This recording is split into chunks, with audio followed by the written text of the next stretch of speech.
Good evening, everyone, and welcome to the fourth and final in a series of joint webinars hosted by AHDB and BGS discussing herbal leys.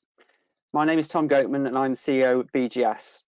The first meeting in July 2020 focused on delivering livestock performance and environmental improvements. The second in September discussed establishment, looking forward to 2021, whilst the third in December 2020 focused on considerations beyond the price tag. We hope you're able to join us on the three previous discussions, but if you were unable to, there are links to the recordings available on the AHDB and BGS websites. Tonight, we will be focusing on feeding and grazing management. We are very pleased to again welcome an excellent panel of speakers to the discussion tonight. After introductions, there will be a series of short presentations followed by a Q&A session where the panel will be happy to take any questions you may have around the points discussed. The webinar tonight will be recorded and the link made available. The discussion this evening forms part of wider activity this week relating to multi-species swards, with the 13th BGS Research Conference, kindly supported by the Stapleton Memorial Trust, running online yesterday, this morning and concluding tomorrow morning. The presentations have been excellent so far, with a theme for tomorrow morning being utilisation and feeding value. So the discussions tonight will complement tomorrow's session very well. The conference will start at 10 AM and presenters will include Tommy Boland from University College Dublin, Christina Marley from IBERS and David Humphreys from the University of Reading. If you would like to join the session tomorrow morning, please visit the BGS website and follow the links to the registration page. Registering will also give you access to the recordings of the sessions from yesterday focusing on establishment and today focusing on sward management for grazing and conservation. I'll now hand across to Becky Miles from AHDB, who will be facilitating the webinar this evening to outline how it will be managed and introduce our panel. Becky. Thank you, Tom, and good evening, everyone. I'll quickly run through the housekeeping and introduce our speakers, and I'll do my best to keep us to time. For today's evening webinar, everyone is muted, but we would like you to ask questions using the chat function at the side of your screen throughout the webinar. Don't wait until the end, keep them coming through. To find the question box, click on the orange box with an arrow in the top right-hand corner of your screen and you will see the chat box. All questions are private and your identity won't be publicly displayed. If we can't answer your question this evening, we will get back to you later. If you'd like to record your attendance for your Dairy Pro points, please enter in the chat box your membership number or full address, including your postcode, your email address and your date of birth. If you have any technical problems, I'm afraid the standard advice is the simplest: switch it all off and log back in again. So to get us started, we're going to have a poll which will give us an understanding of how you are currently using your herbal leys. So that should come up on the screen now. So the options are you using it for grazing only on a rotational basis, grazing only with mob, silage only for bales, silage only in the clamp, or grazing and silage. So if you could choose one of those options, that will give us a bit of an insight as to what you're doing with your herbal leys currently. So I'll give you a few moments. Chloe's checking in the background to make sure you're all having a go. So there we go, we've got 36% are grazing only on rotational basis, 12% with a mob, grazing with a mob, 3% bales, none for just pure clamp, but 49% are grazing and making silage. So that's really useful. Thanks everybody for participating in that quick poll. I'll now introduce our panel for you tonight. Tom Tolputt. Tom, do you want to just give us a wave so they know who you are? There we are. Tom is an organic farmer and an animal nutrition consultant from Cornwall. He farms with his wife Nicola on 700 acres of organic ground on the south coast of Cornwall, with enterprises including fodder beet, oats, barley, herbal and mixed grass leys and a small suckler herd. He is passionate about soil health and improving the biological status of the soil on organic and conventional farms. He believes ruminants are a vital part of the soil ecosystem, and the current anti-meat and dairy is extremely worrying given their ability to help positively improve soil health and sequester carbon. Tom is also a director of the Southwest Farm Consultants, which is focused on encouraging regenerative farming systems. I knew I'd trip up on that one. Then we have Dan Burdett. Give us a wave, Dan. He is in West Sussex. Dan came back to farming age 30 and is now working on the family organic farm in West Sussex. In 2013, Dan set up Burdett Farming and now runs the family farm under a contract farming agreement, owning all the livestock. He started growing herbal leys in 2014, and now around 40% of the grazing platform includes these mixes. He likes to use cocksfoot, timothy and plantain for the cutting leys to promote board diversity. 2019, he took on the running of another organic dairy farm in Kent in partnership with a charitable trust that own it. Both farms are autumn block calving and supply milk to McDonald's via the cooperative Arla. Their aim is to maximise the grazing season and be able to bring more long-term resilience as weather patterns become more extreme. We then go to Sam, and I'm really sorry, but Sam's having connection issues. He is here and he can hear us, but we can't see him. Sam is farming on the east coast of Northern Ireland with 200 acres of grassland with multi-species swards, red clover and some winter brassicas. He farms 130 suckler cows, 100 breeding ewes and finishes 70 to 100 calves for blade farming. He's involved in the European Initiative Partnership project to investigate the incorporation of multi-species swards on Northern Ireland beef and sheep farms, Northern Ireland Grassland Demo Farm, and beef and lamb chairman of the Ulster Farmers Union. He's a busy boy. Sam has recently been awarded the Farmers Weekly Grassland Manager of the Year 2020, for which many congratulations, and last year grew 13 tonnes of dry matter per hectare, 3 times more than the average in Northern Ireland. And on herbal leys, nitrogen input has halved compared with the conventional ryegrass leys. Our last speaker this evening is Dave Davies. Dave gained his PhD at Grassland Research Institute Hurley, and afterwards he worked as a research scientist in the Institute of Grassland and Environmental Research at Aberystwyth, with a focus on silage production and utilisation in ruminants. In 2010, Dave set up his own company, Silage Solutions, which conducts silage research for various partners and provides independent silage advice to agriculturalists across Europe and beyond. He continues to contribute to the silage research and has been an invited speaker at numerous international silage-focused conferences. However, being a farmer's son, he is passionate about getting the best practical advice to silage makers and users. Gentlemen, you're very welcome. Thank you for joining us this evening. We will first go to Tom, I believe. There we go. The slide is ready. And over to you, Tom, for your introduction. Hello, my name's Tom. We farm about 700 acres down in the south coast of Cornwall. You can't quite see it, but the little bit of blue sea to the left of the church is the channel. Our ground is typically very free draining over sort of a shillet with a slightly acidic soil type, and this has led us to sort of change our herbal ley and our use of grass. If we were to stick to just to a ryegrass type ley, we do find that we dry out terribly. So we've been growing herbal leys for about 10 years, and we've had some with a mixture of grazing and cutting last quite successfully up to about 7 years. So if we have the next slide, please.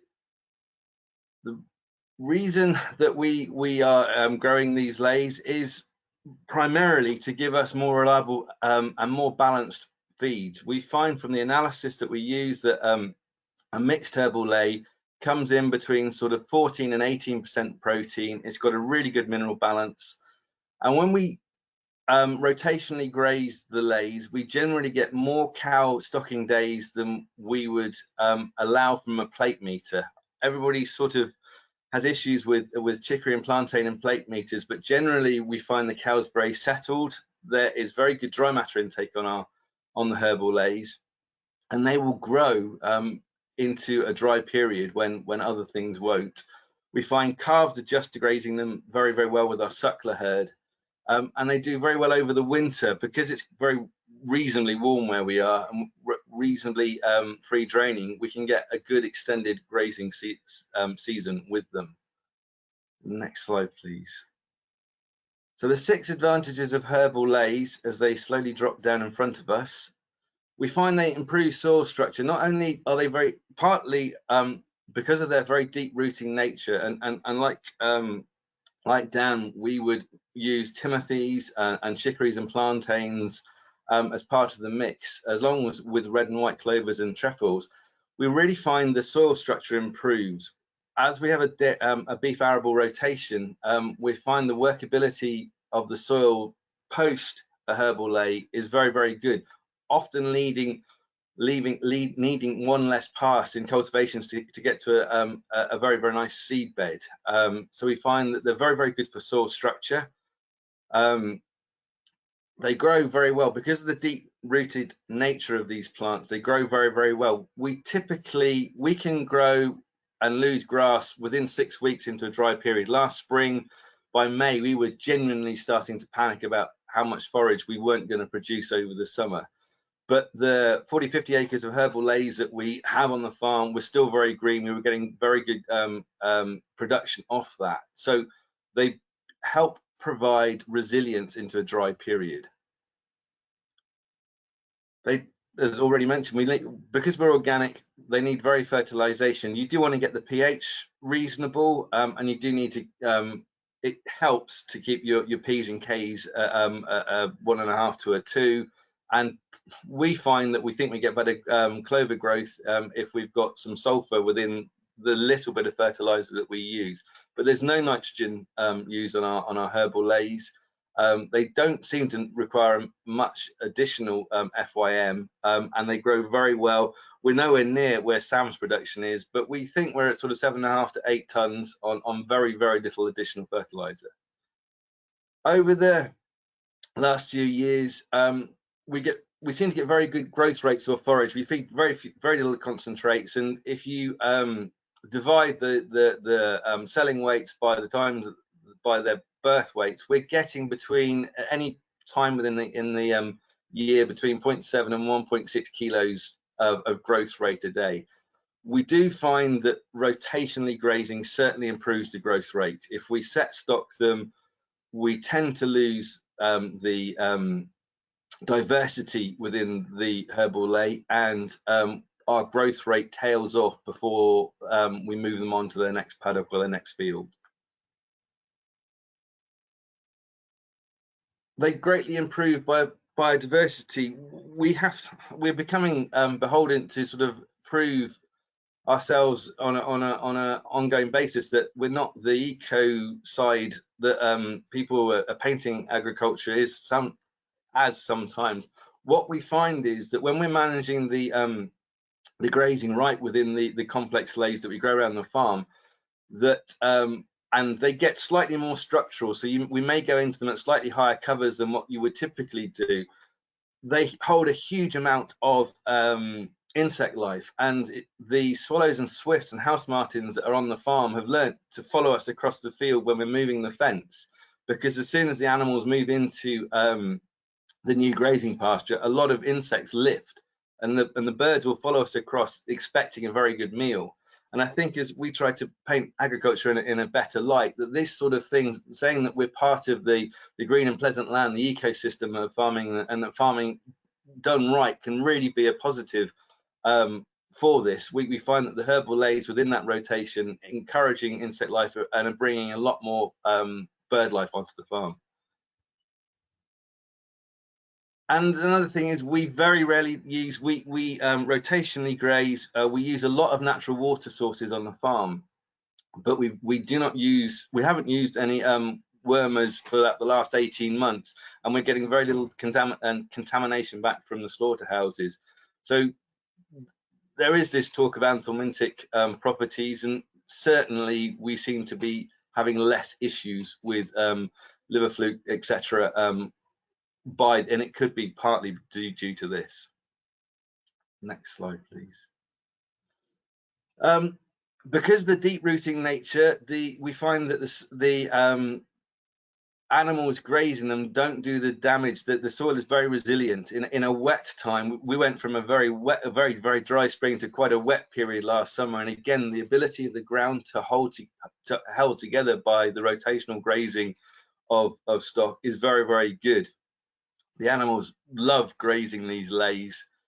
They do take a few days to get used to them. If you bring a group of animals from off the farm onto them, they do look at this sort of smorgasbord of random herbs sometimes and take a step back. Within 3 days, they get excellent intakes. But the reason for this picture was it was quite a wet day. We get very little poaching if we do it right. But again, rotationally grazing seems to be very much part of what we need. Where we have set stocked and outwintered on them before, we probably halved the diversity. We grazed and poached a lot of the diversity out. So graze and rest seems to be absolutely crucial for us. Next slide, please. What have we learned over the last few years? Because of our soil, we started when herbal leys were very, very diverse, but it was pointless for our soils to have things like sandfoin and lucerne. Sandfoin is a wonderful one, it's beautiful, but just dies on our soil, and the lucerne really doesn't keep. So we've switched our lucernes and sandfoins to all-site clovers, to trefoils. All-site clover likes a slightly heavier, wetter, maybe slightly more acidic soil, so it suits us very well. It lasts for 3 to 4 years if we graze it right. Trefoil is again very good. The last couple of summers seems to be very good trefoil years, and trefoils, especially birds, are maintaining very, very well. We change our grazing rotation depending on the season. It's not a 21-day type scenario. It's more like a 28 to 38-day rotation for our beef stock. I wouldn't graze animals, probably dairy animals, on quite such a long rotation. But we find that works well. It gives us good resilience and very good intakes. We target the use of anthelmintics. We test manures regularly. If there's a problem, we deal with it, but we haven't had a problem, we don't deal with it. Please don't think that you have to have chicory. We have a lot of chicory in our grazing mixes. It's a very pernicious. It lasts a long time and it's a devil to get rid of. But if you are cutting it, we find that its stalky nature, if it runs to seed, is quite extreme. So we now, with our cutting mixes, avoid chicory. There's usually some volunteer chicory in it, but by using plantains and mixed grasses and mixed legumes and herbs, you can create a wonderfully diverse mix with good resilience, but you don't necessarily need chicory within that mix, from the experience we've had on the farm. Thank you.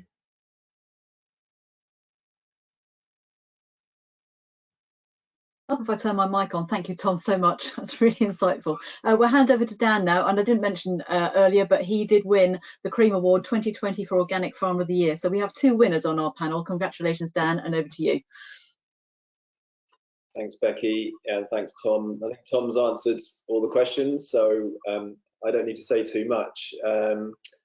Yeah, we've got a couple of dairy farms down here, one in Sussex, one in Kent, both organic, autumn calving.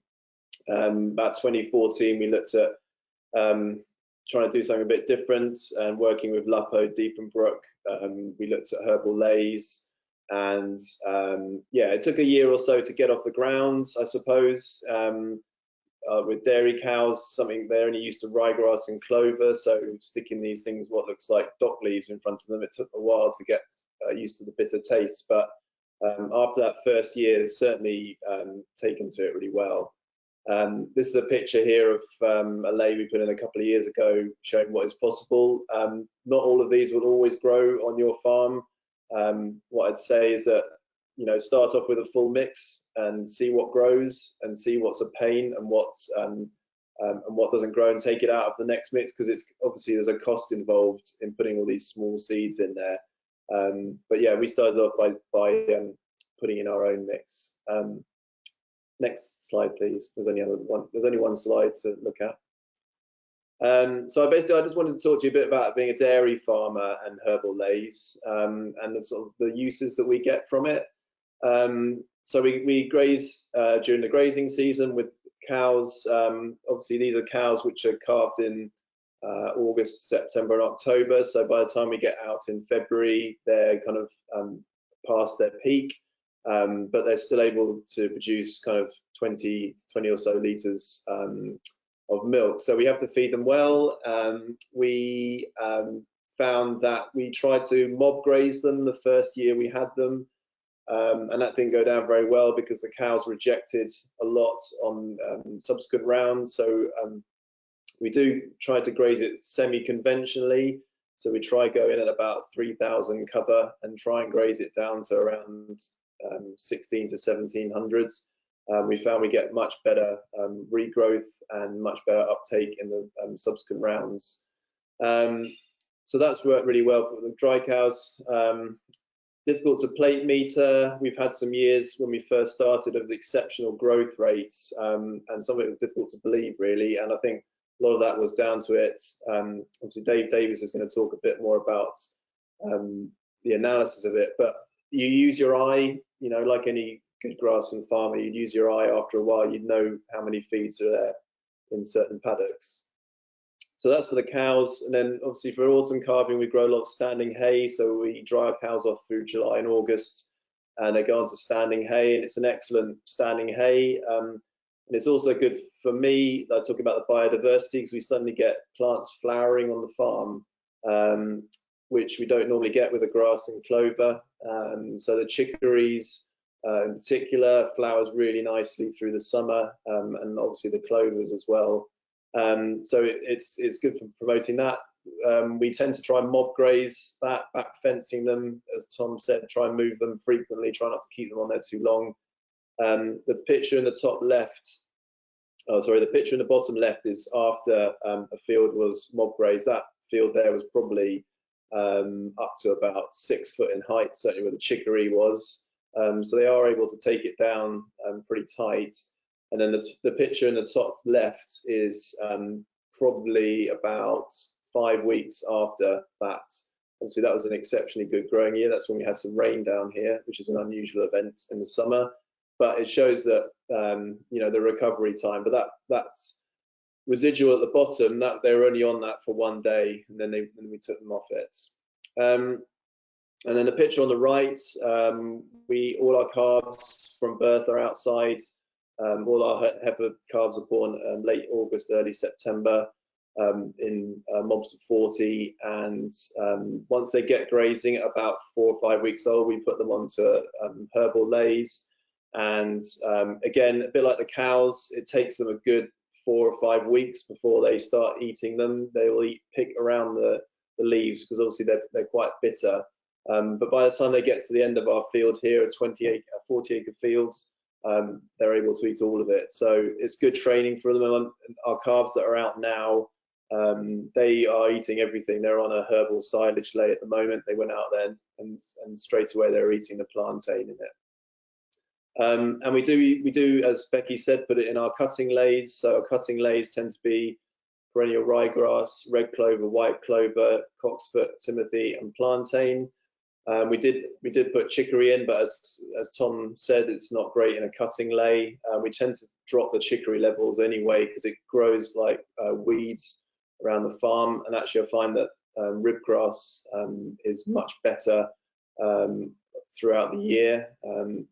And so it ensiles pretty well. Again, it's difficult to do analysis. Davies is going to talk a bit more about that. But yeah, last year when we didn't have any ryegrass growing, everything else within those silage lays at least looked green if it wasn't growing that much. I think that's me, Becky.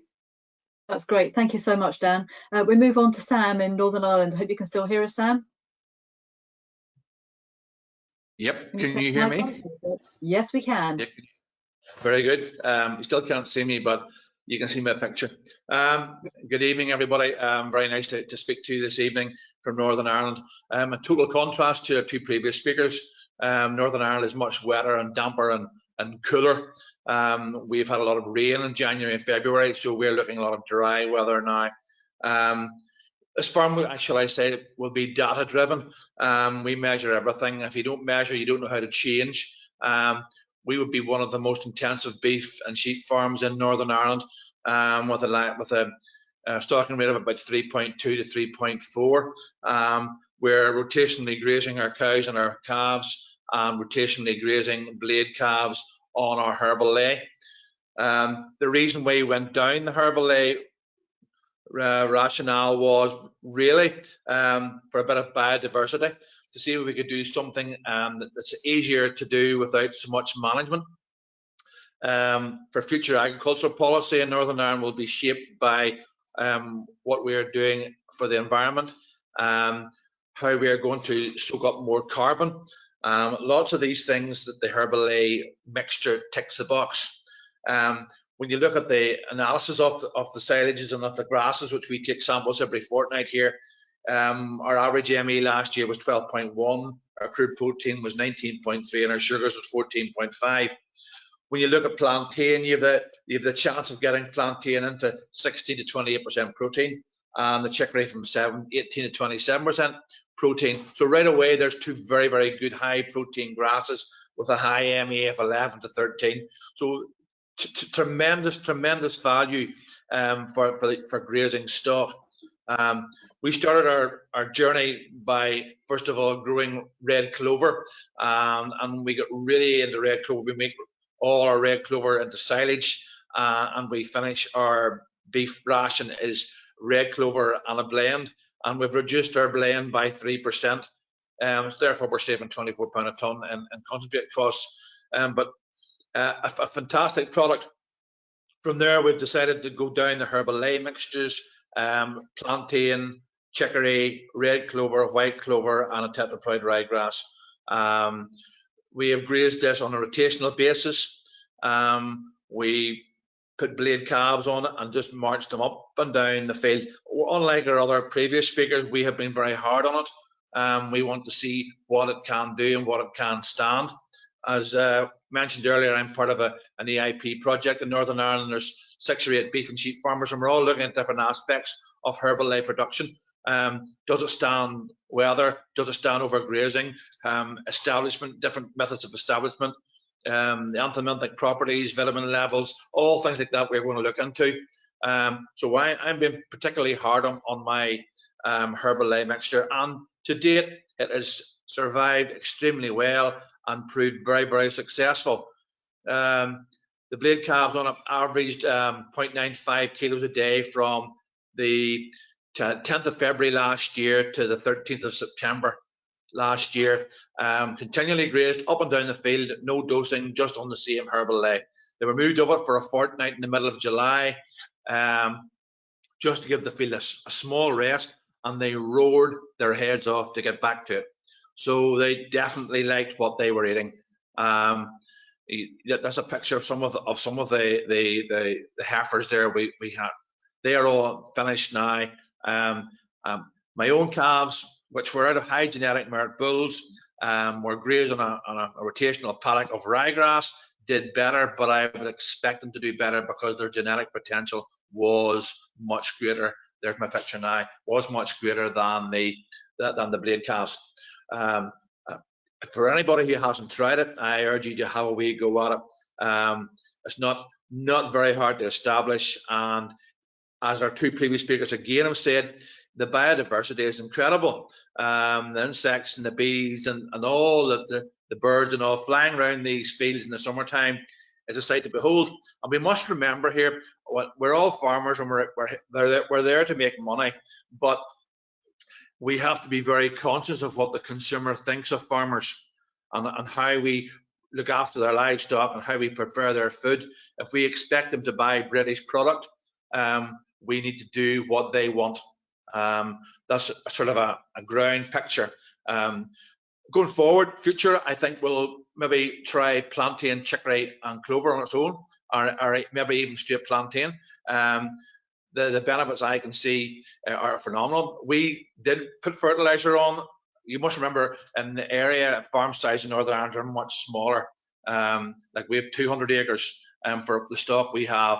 We showed 90 kilos of nitrogen per hectare on our Herbal leys, but over the whole farm, it's 182 kilos of nitrogen per hectare. We're a nitrate vulnerable zone farm, so there we're derogated as well. So we have a lot of computations, a lot of figures to do, and I do see the herbal mixtures a way into the future. A future that we can improve upon. The ideal scenario, I've had actually lots of people ringing me this last week about grass seed and how do you establish grass seed and how do you establish Herbal ley. Soil samples the first thing. You need a good pH, you need a good P and K value in your soil. The preferred method of establishment in Northern Ireland, I think now, after the first year's trials, has been a steel seed bed. That is prepare your seed bed and spray it off a second time and let it sit till the weed comes up and spray it again, and then sow it. I think that's the preferred method from the farmers in Northern Ireland, to killing any volunteers off, because it's nearly impossible to go in after you establish a good herbal mixture to do any weed control. We're about to turn our sheep are nearly finished lambing here. We're about to turn on our ewes and lambs onto the herbal ley, which has been rested now. It's been rested over the winter, from October to now, so it's nearly too far ahead of them. But they'll make short work of it. And you know, for those that think that the plantain looks like dock leys, they do, because when you move cattle across a field, a conventional field with docks in it, that's the first thing the calves will eat, because they're used to the shape of them, and didn't find anything wrong with the taste either. So it may be a form of dock management if you can train your cattle to eat plantain. But in New Zealand, that's the crop of choice is plantain, and they're finishing lambs on pure fields of plantain, and I can see why. I think maybe I've spoken long enough, but I'm sure there'll be plenty of questions later on. Thank you. Oh, sorry, that's the red clover. That's my red clover slide. I'll just quickly add about that. Red clover, 32 round bales to the acre, cut 4 times from the middle of April, every 6 weeks. Light grazing in the autumn, no fertilizer, maybe half a bag of potash to the acre, and ensile, double wrapped, putting additive on it, ME, high 12s, crude protein 21%, rocket fuel. That's me done. Sam, thank you so much, and it's great to have your camera working. That's brilliant. Really, so 3 really exceptional farmers there with fantastic experience. And now we move over to Dave, who's going to cover the ensiling process for herbal leys. Yeah, 3 very good presentations by practical farmers, and good to hear what their story. So just a quick whistle-stop tour of the things to look at on ensiling. Next slide. So one thing that many of you that haven't ensiled these types of swards might be thinking, will it ensile? There's very little that won't ensile if you follow the correct management practices. I mean, the questions really should be, why am I ensiling it, rather than will it ensile? So cutting time is one of the key ones if we want to have high quality silage, and obviously as the crop becomes more stemmy, that reduces the quality both in terms of intake but also in terms of digestible energy within that crop. So I'm a big advocate of cutting before the stems appear, the seed stems and the flowering stems appear, which I know is slightly against biodiversity, but if this is part of your grazing and silage management, then I think, you know, on the silage side, we need to be following best management to improve animal nutrition. So then on to wilting time. Targets really are pretty similar to that of grass, a pure grass sward. So in a clamp, 28 to 32%, and I'd be trying to hit the higher end of that, providing your clamp management is good to reduce the problems of aerobic spoilage and heating at feed out. And I'll come back to that again in a minute. And again, the target in bales 35 to 45. So when we're looking at the types of things in the sward, and both Tom and Dan mentioned the fact that they have taken chicory out of their silage swards, maybe one of those reasons is that it doesn't wilt very well. As soon as you cut it, well, it's a leafy material, it doesn't wilt very well. And the other side of that could be something to do with the fact that it goes to stem very quickly. So, you know, it is about choosing what crops, what seeds you want in your mix for your management. And then coming on to the silage fermentation, Dan mentioned that his sugar was 14.5% in his swards, which is more than adequate for a good fermentation. But depending on the mix you've got in there, sugar can be relatively low in some of these crops, and depending on how much grass is in there. And it's sugar that drives that silage fermentation when you're using a natural fermentation or one that you whether you use an inoculant or not. So sugar is important. And then alongside that, we've got high protein crops. So we've got relatively low sugar and high protein, and the protein itself actually reduces the acidity of your crop because it binds to the acid, and it means that you've got a higher buffering capacity. So those are the main challenges. And then alongside that, we've got minerals, which again can increase the buffering capacity. So that's the crop's own ability to stop the pH dropping in the silo. But like I said earlier, If we do follow the management, we can ensile all of these crops, but those are the specific challenges we have. So then, you know, the next question would be bale or clamp. And specific issues with bales are probably stemmy crops. So we need to consider, you know, have we got a stemmy crop? Do we need to wrap with more layers of wrap? And should we be wrapping in the field? Because if you've got a stemmy crop and after you've cut, you've got a lot of stems sticking up in the ground, you're likely to damage the wrap and cause issues in terms of silage storage. And then the other issue I have is if you've only got a small amount of this biodiverse sward, do you want to put it into a clamp with a load of grass where you're going to lose that nutritional value? I think, you know, there again, there's questions clamp or bale. It'll ensile well in both, but you think about your system. You know, if you want to make the benefit of that high protein with a specific group of animals or know how much you're feeding every day, then it's probably best not to put it in a clamp. But, you know, those are just things you need to think about. And then coming on to analysis, we should consider mineral analysis more so than we do in our grasses, because we've got the potential to increase that, although we should also be doing it with our grass silages. But then our standard nutritional analysis for these types of crops are a challenge. And the vast majority of people use NIR to analyze their silages. NIR would be fairly, if not very inaccurate for analyzing a silage from a herbal ley. And that's because NIR is like a weather forecast, it's a prediction model. And if you haven't got enough of these herbal leys with the exact proportions of the forages that you've got in your herbal ley, it will be a poor nutritional analysis. If you're sending it to a lab that's doing some wet chemistry or some other types of analysis, that's fine, because that's based on real biology.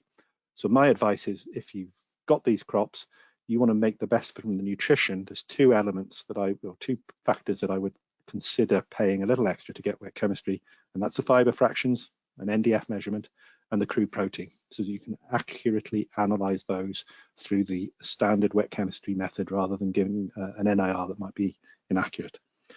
And that's me. Thank you, Dave. That's really useful, really fantastic tips. If I can encourage our other speakers to come back and share their cameras, and we will go to the questions, of which we have many. So buckle up and brace yourselves. Okay, so the first question is for Tom. What are the approximate dates for your grazing season, Tom? So when you manage to get out? We'll be out very soon. If it weren't for a TB situation and moving them around various farms, we'd be out now, quite honestly. But the growth rates aren't great yet, but there's quite a lot of grass to cover. So we're probably only 10 kilos a day at the moment, but it'll ramp up very quickly from this point forward. Okay, that's brilliant. Thank you. I'm going to give this question to Dan and to Sam. We'll go to Dan first. How long would you anticipate it taking for a seeded herbal ley to be strong enough for cattle to graze it if a bit wet? We put some cattle on a newly seeded area once, and there was a reasonable growth, but they've left a lot of holes where the soil couldn't take their weight. Well, I guess that goes for any reseeded ley. I mean, we're on clay silt loam here, and so our soils can slump after a reseed if it gets too wet. So we have to be very, very careful. I'm always really cautious on reseeds. I don't think it's going to hold up any better or worse than a conventional one. Okay, and Sam, do you have any comment on that? Yeah, well, we tend to maybe undersow with a wee bit of spring wheat and take a crop of silage, and by that stage it's nearly end of July before we actually graze the herbal ley. Alternately, it would be, you know, sowed in May, grazed in July. But I think a wee bit of spring wheat or something like just to bulk it up, to protect it, to firm up the ground a bit. Yeah. Okay, that's great. And Sam, I wanted to ask actually about your covers. You said you were really hard on your covers. What sort of covers are you going in and coming out at? Well, you know, we're measuring the whole farm with a plate meter. So, you know, we're traditionally going in at 3,000, 3,1 all over the farm. And we're going in slightly higher. Now, the plate meter isn't exactly the right tool. We haven't recalibrated it for the herbal mixture. So if it's wrong the first time, it's consistently wrong, if you know what I mean. So we're going in at 3.2, 3.3, and we're grazing it right down to 1600, and moving them, because some of the herbs are more palatable than others, and you know, and we find the plantains the first to go, and some of the clovers are less to the end, but we've topped the herbal mixtures twice, just to tidy the tops off a bit, but probably the wrong thing to do, but that's the way we're trying it anyhow. Okay, and Tom and Dan, would you resort to topping? Have you done that with your herbal leys? We haven't, from a point of view that we find that they break down. Sounds like we're all in the same situation. We do have some fairly woody stalks left at the end of the grazing season, but again, by the time that the spring comes around, they've gone out into the ground and they're starting to feed the soil again. So we haven't done so. And the sheep, if we have tack sheep in, they'll knock them all down and tread them in anyway. Okay. Yeah, we've been known to top, it's particularly chicory, which can be an issue. Okay, thank you. Tom, another question for you. How long are your leys down for, and what is the rotation between the leys? The rotations do vary. We've successfully kept an acidic type, one of the herbal leys that is evolved to our ground. So no lucerne or sampoin, but with forsyth, etc.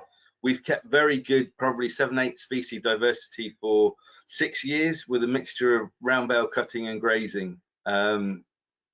Everybody has warned me that the chicory and the plantain may well come out of the out of that, but that worked really well for us. That if it got out of the grazing sink, which it does, because the grazing management of the herbal ley is different to the pure clover and grass leys, and you sometimes have to knock them out of the rotations. But 6 years is more than achievable with good diversity, and then that's typically followed by 3 years of arable. The soil is very forgiving. It's very nutritious after 6 years of herbal leys, so yeah, it's a very generous part of the fertility rotation for us. Yeah, excellent, thank you. I've got a question for Dave now. What should we be considering in terms of using an additive for herbal ley silage? So herbal leys, like I said, are low in sugar, high in protein. So the critical thing is to get a good fermentation. And in terms of aerobic stability, because of the rich protein in there and the clover content, the silage fermentation actually produces compounds that make it unlikely or less likely to heat during feed out.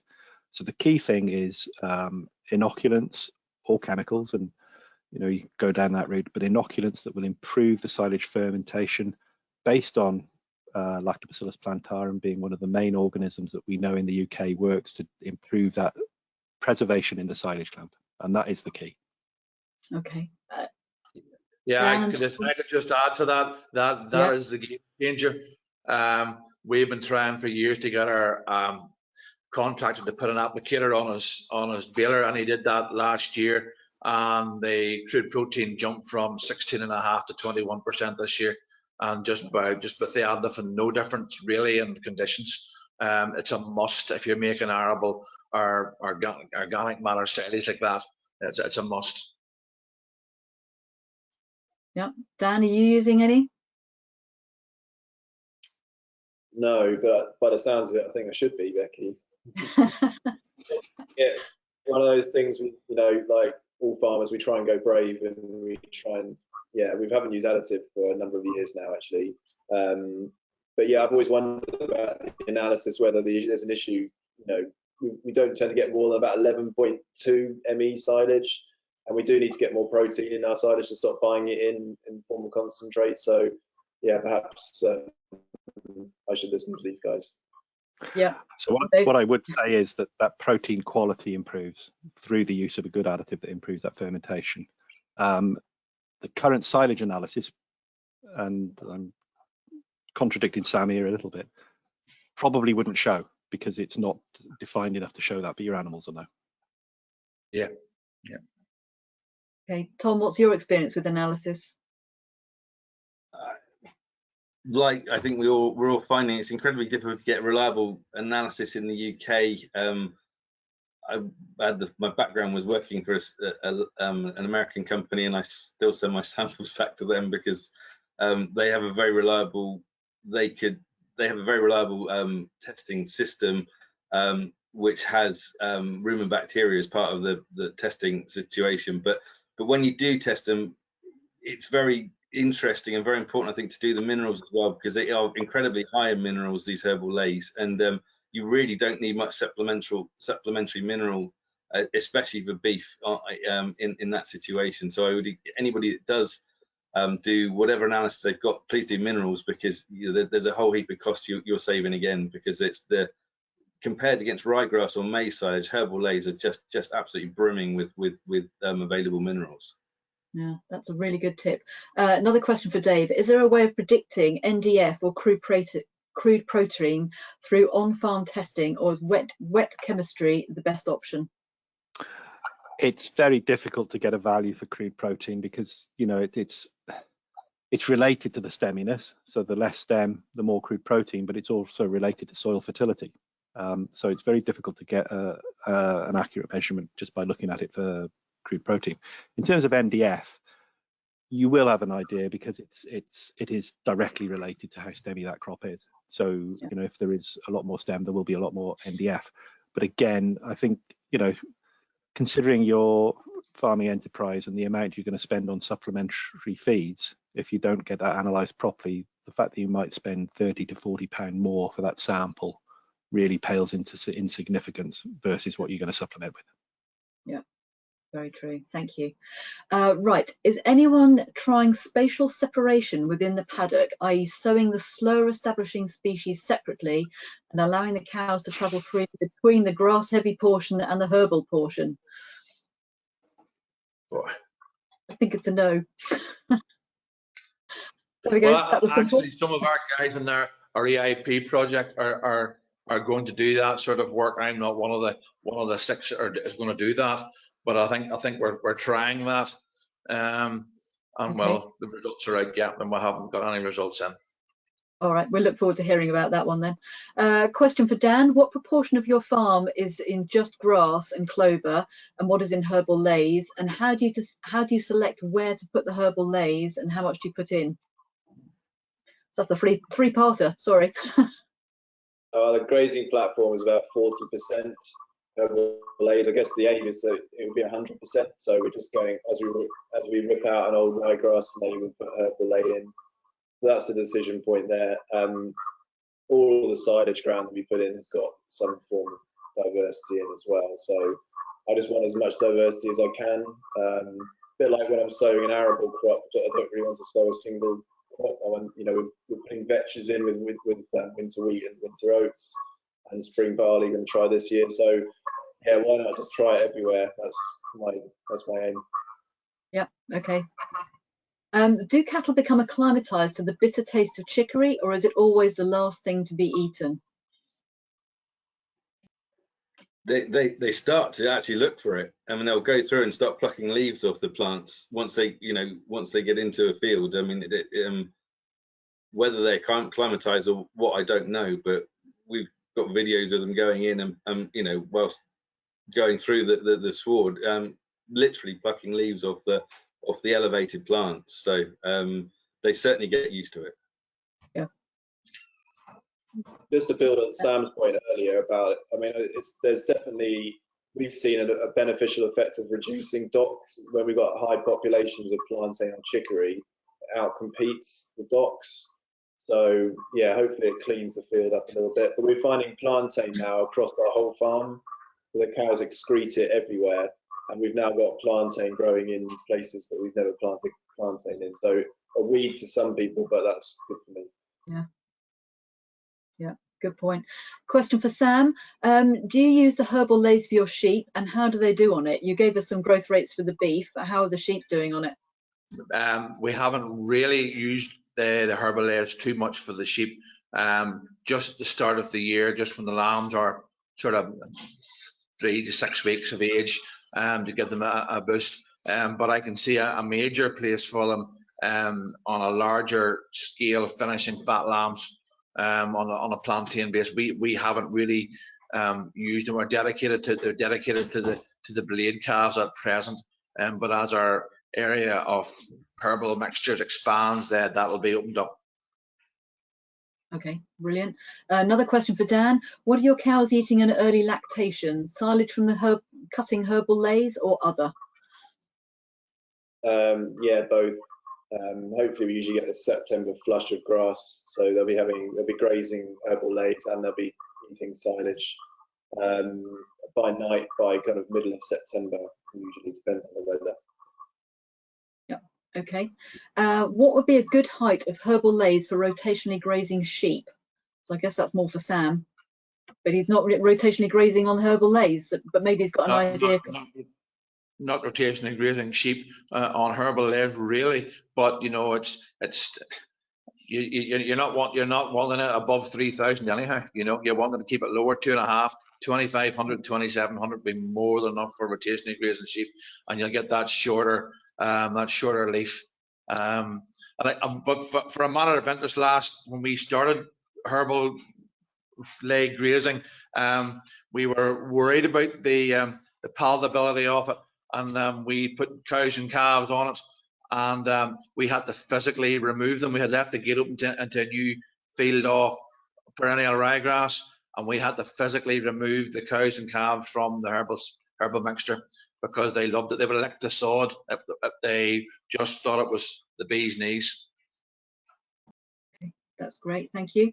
How are you managing the early post-establishment phase, targets for first grazing and last grazing dates?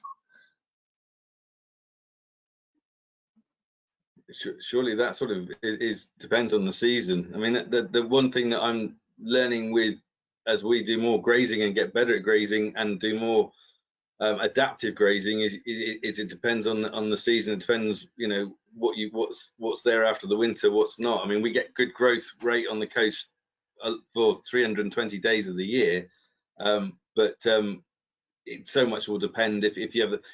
We're typically getting a cold April now, which completely rewrites the grazing rotation if you're not careful. It really depends on season and rainfall and warmth. I totally concur what you say there. It happens here from sort of the end of May to the middle of July. We have a drought now, and last year the perennial ryegrass were growing 0 here, but the herbal species were doing 30 to 40 kilos a week. So again, the drought resistance is proven, but the whole weather pattern has changed. So we need to sort of target our stock to produce at different times of the year on different grazing methods. Okay, so next question, we've inspired a dairy farmer. He wants to know, how would you transition from an intensive nitrogen ryegrass system for dairy cows to a more multi-species ley system? Any tips? One step at a time. I wouldn't put your whole farm down to it. I mean, it depends obviously if they're grazing already, so that's fine. You know, just do 1 or 2 paddocks and see how it goes. Down here, a guy called Nick Ranson has put in 1 or 2 paddocks and is seeing some great results from it. It's got good side-by-side pictures of what grows, and he's on green sands and what's not during the drought. So yeah, when next time you reseed, just put it in, see what happens. What's the worst that's going to happen? Yeah, that's right. Be brave. How do you deal with weeds in herbal leys? Who would like to take that one? We at establishment, if you really wipe the weeds out, we're coming in after usually brassica, and we're spraying off farm herb manure, tilled, ready to sow. Leave it, let it stale seed bed, germinate again, half rate spray, sow it, no weeds. We'd be fairly different to that, and it comes back to one of your first questions about grazing post-establishment. So we would grow a barley crop. If we don't undersow the barley crop, we'll disc it 1 inch deep or 2.5 centimeters deep, straight after harvest. We'll disc it a week later. On the second pass, we'll reseed that. So we're sort of second, third week in August. We'll roll it, and generally, because we haven't disrupted the soil structure, generally we can outwinter on that. There'll be enough growth and enough soil structure, and that will clean the field up beautifully from our point of view. And it's basically all you're getting is more diversity. If you've got a few weeds, they never dominate. They very rarely dominate a herbal ley, and it's just a bit more diversity. Okay. Oh, now see, I have my question already, and it's moved. There we go. So here's a consultant who was debating cutting heights with his client, and against his advice, the client scalped it, and now it's looking fantastic. Any comments on cutting heights? I would be scalping it. I think you run the risk of removing quite a bit of that. You'll also run the risk of reducing your overall yield, and you increase the risk of soil contamination. And yes, clients, though, there's always somebody that wants to do that, but I wouldn't recommend it. And maybe the farmers can now say what their practical advice would be on that. Yeah, we leave a good stubble for the red clover. We had a young guy try a new couple of mowers out and a wee bit of it, and he went too low, and you can just see that track the whole year. So you need to leave a good 3 to 4 inches stubble of it. Okay, Dan, would you do any different?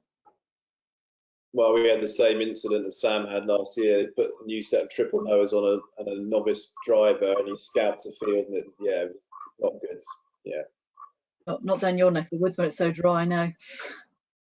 Okay, thank you. If you're going to change to herbal leys, is it best to graze it only for a few years before using it for silage? Or can you crack on in year 1 or 2? I wouldn't see any problem with cracking on in year 1 or 2. I think in that first year there is possibly a bigger challenge from the fermentation, because you've got a lot of uptake of what you've just ploughed in, so you get an uptake of nitrogen at that point. But I would have no issue with cracking on in so long as the crop's all right. Yeah. Okay. Another question for Dave. Would you advise additive use or only in a high legume ley? And what percentage of legumes need to be in that sward? I would recommend additive use for anything that's got a legume in, or one of the herbal mixes. I think the evidence for improved fermentation and then knock on improved animal performance is there, so long as you're using an additive that will improve fermentation. There's so much scientific evidence out there. Thank you. Okay, this is a one for our practical farmers, and Dave might have a view as well. What is the yield potential comparison of herbal leys versus perennial ryegrass under conventional management? Very similar, very similar. Again, depending on the year, and again depending on the soil. We can't underestimate the value of how well our soils are because of the herbal mixture. But we would suggest that there's very, very marginal differences. Okay. I would agree completely. Yeah. Once you get used to them, and they are, they do take different management, but they will produce a huge amount of dry matter, and they'll produce dry matter when nothing else is producing dry matter at times in the rotation. And that within a mixed farming rotation, whatever you're grazing, beef, animal, sheep, beef, dairy or sheep, can be so valuable to you to not open food, conserve feed up. Okay, Dan, did you have anything? Yeah, that old nugget resilience, like droughts, we're all experiencing extremes of weather. So, something which is going to keep, our ryegrass last year died, just gave up. By middle of May, it gone. There's just no chance. Other grasses kept growing. Yeah. Okay. Got another question here. Can you get away with only grazing herbal leys? I have ground that is impossible to mow as it's ridge and furrow. Tom, would you want to come to that one? Yeah, very much. I mean, we've got fields which are probably 3 years in which we've only grazed, they evolve differently. Different species will come to dominate. Somebody said that, you know, they sometimes find the clovers the last to graze, and you can get a more dominant clover dominant sward if you don't graze tightly, and the clover gets stronger and stronger. The mixing of cutting and grazing certainly helps maintain the biodiversity. But yeah, no, 3 years in, we only graze and absolutely fine, but a different looking herbal ley than the one that is cut and grazed. Okay, thank you, Tom. Any experience of leys withstanding flooding? No, no from Tom. Probably not from Dan. Just very wet, not standing flooding, but very heavy soils, clay soils, a wee bit of tramping behind the wire, but recovered extremely well. The deep rooting, the reason for putting red clover in the field first and then coming back with a herbal mixture was it was a heavy field, and the field has been opened up. The livestock compaction. We've dug pits in these fields, and our livestock compaction has disappeared, and not because of subsoil. It's because we've had these plants in it. Very good, thank you. Right, I'm going to go for 2 more questions because we've come to our hour already. With time flies, doesn't it? Do you see bird's foot trefoil in young leys, i.e. 1 to 2 years, or does it only start to significantly contribute to the sward in older leys? Tom, I think you were talking about trefoils. It's usually there, and for whatever reason, the last couple of seasons have suited, certainly down with us, suited trefoil, bird's foot trefoil, whereas sometimes we found it wouldn't be that sustained. The last couple of years it's very much sustained, and there's a lot more yellow. Whether we're getting the ratios better, I don't know, but certainly it is certainly present in that first year as part of the biodiversity. Okay, Dan, any experience? Doesn't tend to grow that well here. We've seen in bits and pieces, but I've not seen, it's not been a dominant aspect. Okay. Right, last question. How much is the countryside stewardship payment of £309 a hectare driving your use of herbal leys? Seems like a great way of lifting up profitability, or is the seed mix list too ambitious? I'll take that. I'm happy to talk about that. I don't like making decisions based on stewardship money. But I was at a meeting with one of our landlords today, and they're talking about OP1, or whether it's GS4, oh, sorry, OP4, GS4, and it's going to drive his decision as to what he's going to do to replace his BPS. So yeah, some farmers are using it. I wouldn't use that as my primary reason for doing it.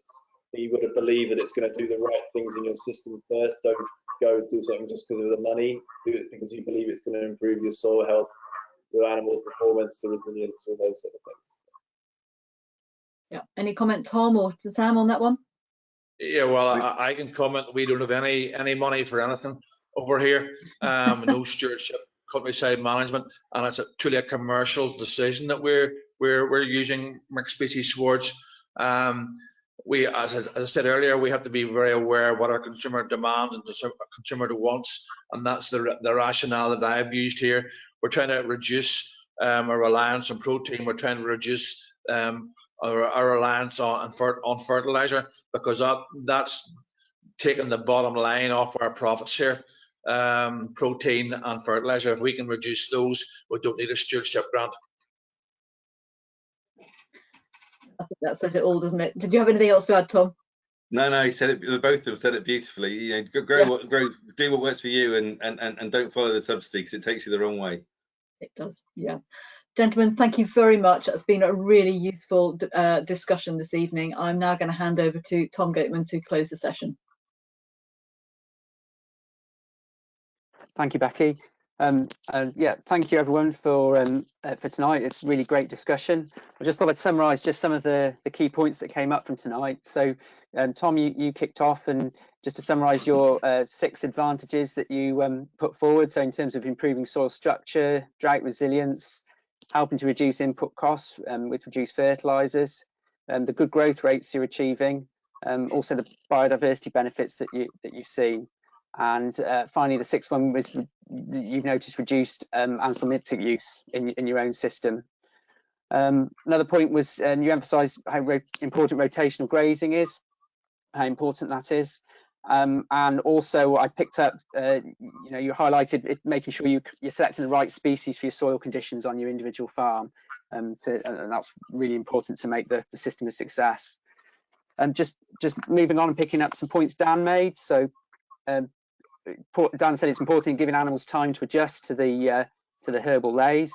And there's an element of training there to get them used to the palatability. Again, Dan, you highlighted the drought resilience, how important that was and how that works well in your system. And you also mentioned that it also ensiles very well.